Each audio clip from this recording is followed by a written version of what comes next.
seated.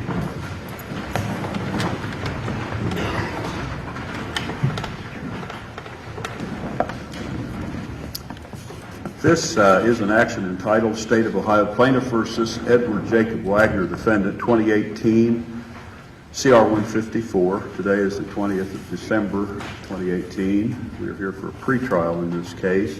The defendant is present in court. He's represented by his attorneys Gregory Myers and William Mooney, and John Cornelli is also present at defense counsel.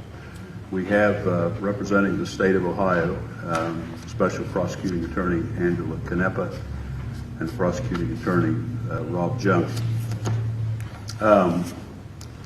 We have filed about 5 documents here on behalf of the defendant that we'll be discussing, and I think some are unopposed, maybe agreed to.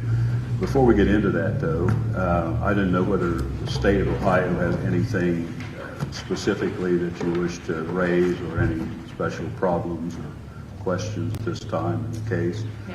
On behalf of the defendant, Mr. Myers or Mr. Mooney, any unusual problems before we get into a discussion of these filings? No, I don't think so, Your Honor. We have it. All right. Mr. Wagner, we usually like to ask, have you had an opportunity that you feel a sufficient opportunity as you go along to discuss your case with your attorneys here? Yes, Your Honor. And are you satisfied with the effort that they're making on your behalf and the work that they're doing on your behalf? Yes, Your Honor. All right. Any other problems that you need to bring to the court's attention? Any problems at the place where you're currently housed, at the jail there? Any difficulties there that you need to bring to the court's attention? Or if you want to, you can whisper in your attorney's ear and they can bring it to my attention. Is there any problems that you're... No, Your Honor. Okay. Let's discuss the filings here at this point. The first was a demand for discovery, which is not really addressed to the court to rule on, but is provided for in the rules of criminal procedure. It's the court's understanding from discussions with counsel for both sides that the defense is satisfied with the state's progression in response to the demand for discovery, their progress in that regard. Is that correct, gentlemen? Yes, Your Honor. All right. It's not complete, certainly, but the state, it's an ongoing process, and the court understands that. Item number 2 is a motion to extend time for the filing of pretrial motions. Of course, pretrial motions, what should be filed and when is determined, at least in part, by the progress of discovery. It's the court's understanding that the state does not oppose the defense motion to extend the time for filing of pretrial motions. Is that correct? Sure. All right. The court will grant that motion, and the time for the filing of pretrial motions is extended for an indeterminate period of time. The court will set a deadline for that at a later point, as I'm advised about how the discovery is going. We have another pretrial, and it will probably be also a motion hearing set for January, is it January 25, I believe? It's the 24th, Your Honor. 24th, January 24th, at which some of these matters may be revisited. The third filing was a defense motion for a bill of particulars. It's the court's understanding that the state will be deciphering that and looking at it. It's rather lengthy,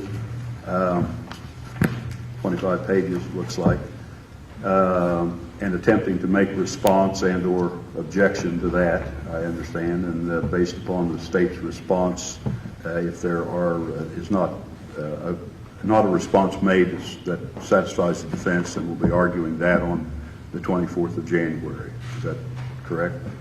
It is, Your Honor. That's our understanding. All right. Okay. Item number 4, defendant's motion to permit the accused to appear in civilian clothing as he is today, and it says without restraints. The court understands that the state does not oppose the part of the motion that requests that the defendant be permitted to appear at hearings, in this case in civilian clothing. Is that correct? It is, Your Honor. And that part of the motion will be granted. The court will defer ruling on the that part that requests that the defendant appear without restraints. The court will direct, however, that the Pike County Sheriff's Office make inquiry concerning restraint devices that may be available to that office and report that to the court as soon as possible, so the court will have that information in ruling on that part of the motion.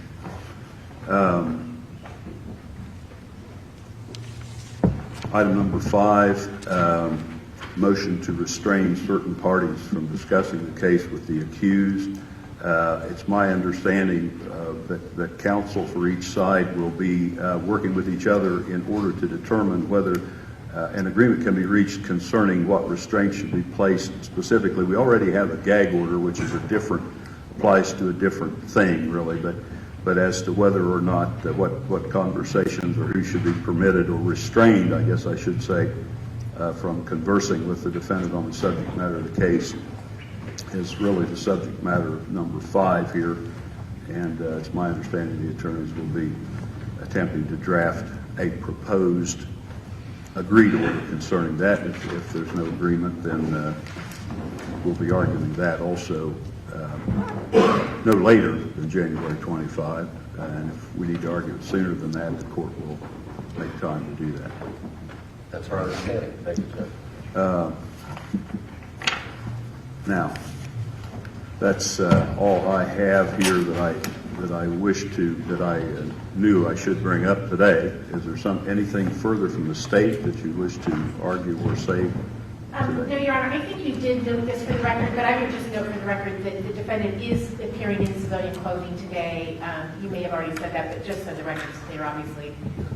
I intended to say that if I didn't make it clear that he is in civilian clothing today. Is there anything further that the defense wishes to raise, on the record today? No, Your Honor. If there's nothing further, then we will adjourn. Thank you, Your Honor. You're welcome.